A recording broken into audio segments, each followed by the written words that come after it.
If you're an American planning a trip to Europe this year or next year, there is a brand new rule you need to know about. And if you ignore it, you could be turned away at the airport before you ever board your flight. It's called ETIAS, and starting in 2026, every US citizen traveling to Europe will be required to have one, with no exceptions. Doesn't matter if you've been to Paris 10 times, doesn't matter if you went last summer with no problems. The rules are changing, and most travelers, especially seniors, have no idea this is coming. Now, here's the thing. ETIAS is not a visa. It's not complicated. And if you're over 70, I've got some very good news for you in a minute. But there are some critical mistakes people are already making with this, and I don't want you to be one of them. So stay with me until the end. I'm going to walk you through exactly what an ETI is, who needs it, how to apply step by step, and the 5 mistakes that could cost you your trip.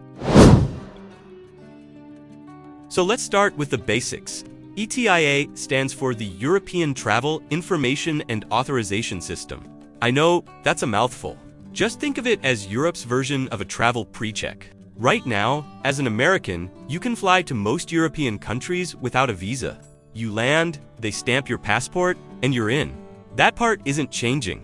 Americans still do not need a visa to visit Europe for short trips. But what is changing is that before you fly, you'll need to go online and fill out a quick application.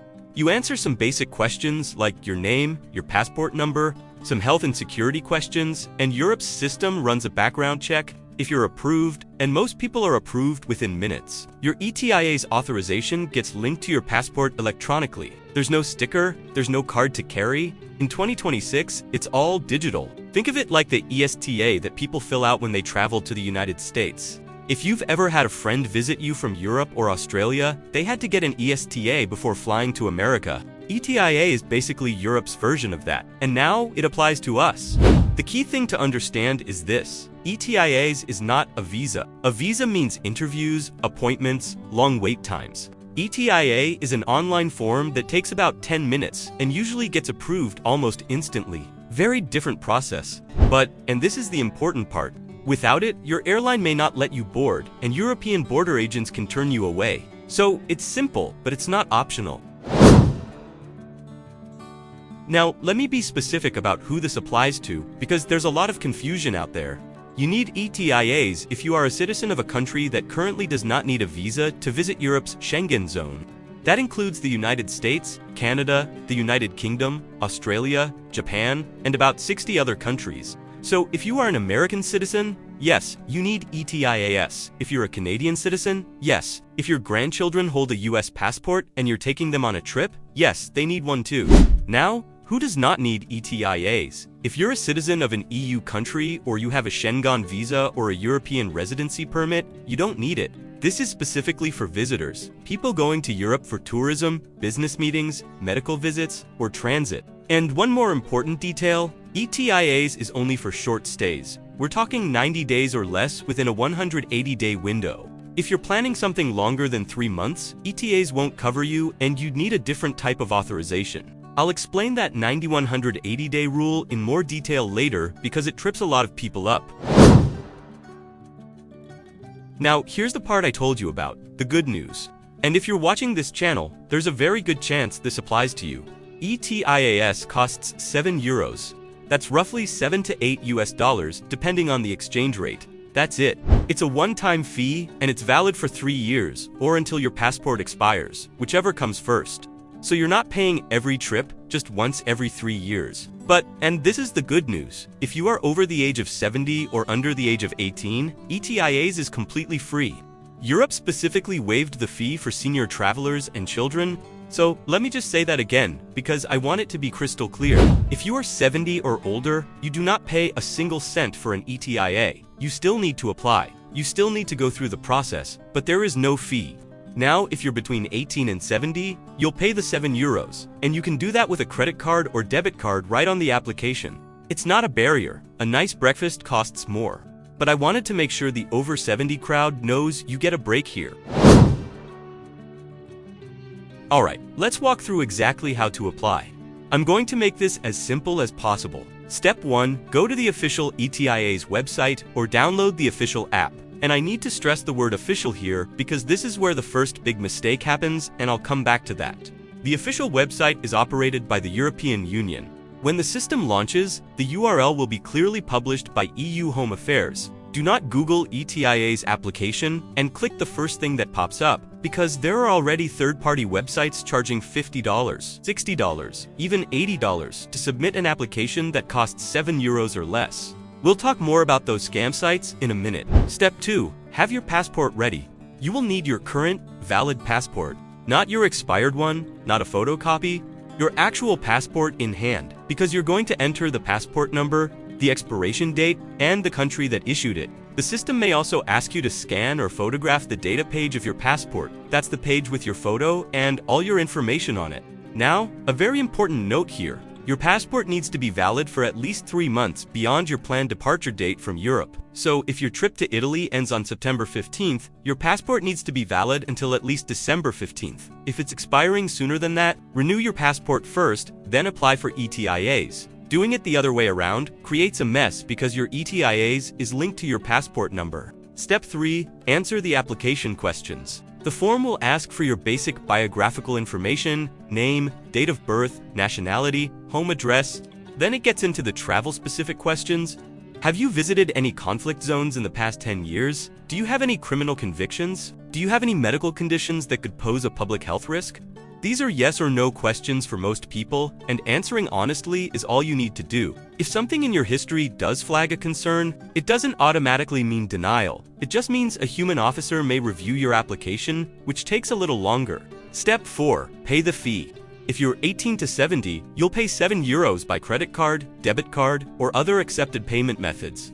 If you're over 70 or under 18, you skip this step entirely. Step 5. Submit and wait. Most applications are processed within minutes, literally minutes. The system runs your information against several European security databases automatically, and if everything checks out, you'll get an approval notification by email.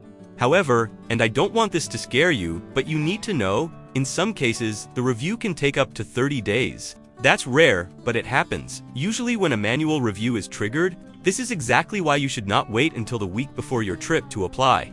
And that brings us to the mistakes. I've been researching this for a while now, and I'm already seeing the same mistakes over and over. Let me save you from every single one of them. Mistake number 1. Using a fake ETIAS website. This is the big one, and it's already happening even though the system hasn't fully launched yet. If you search for ETIAS online, you will find dozens of websites that look official. Professional design, EU flags, the works. But they are third-party companies that charge you $50 to $80 to fill out the same form you could fill out yourself for €7 or free. Some of them are legitimate middleman services, but many are outright scams that take your money and your passport data. Only use the official EU website or the official ETIAS mobile app. If anyone is asking you for more than €7, close that tab immediately. Mistake number 2. Waiting until the last minute to apply. I know I said most applications get approved in minutes. That's true, but most is not all.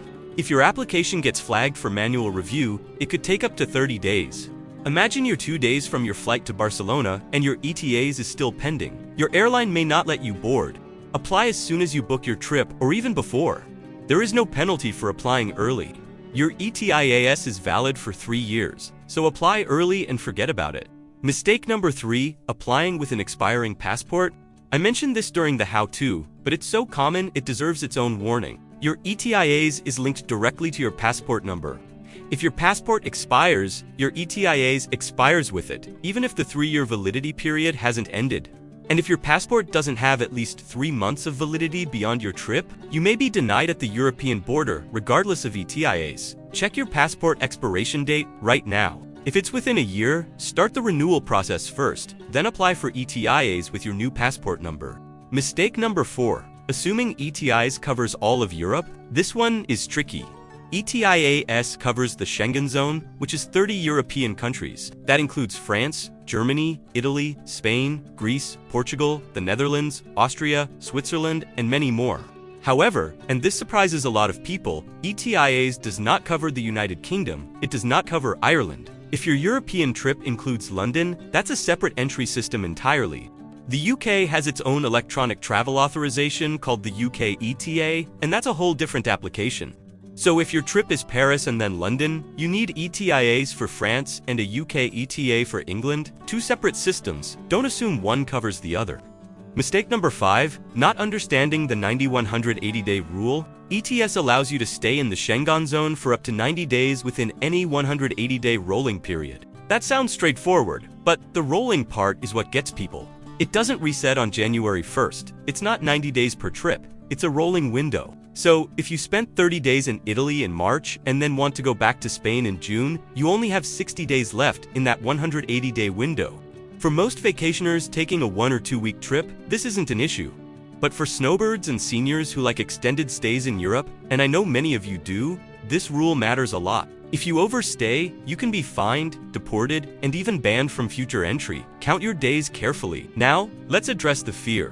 What happens if your ETIAS application is denied? First, take a breath. Denials are not common for American tourists.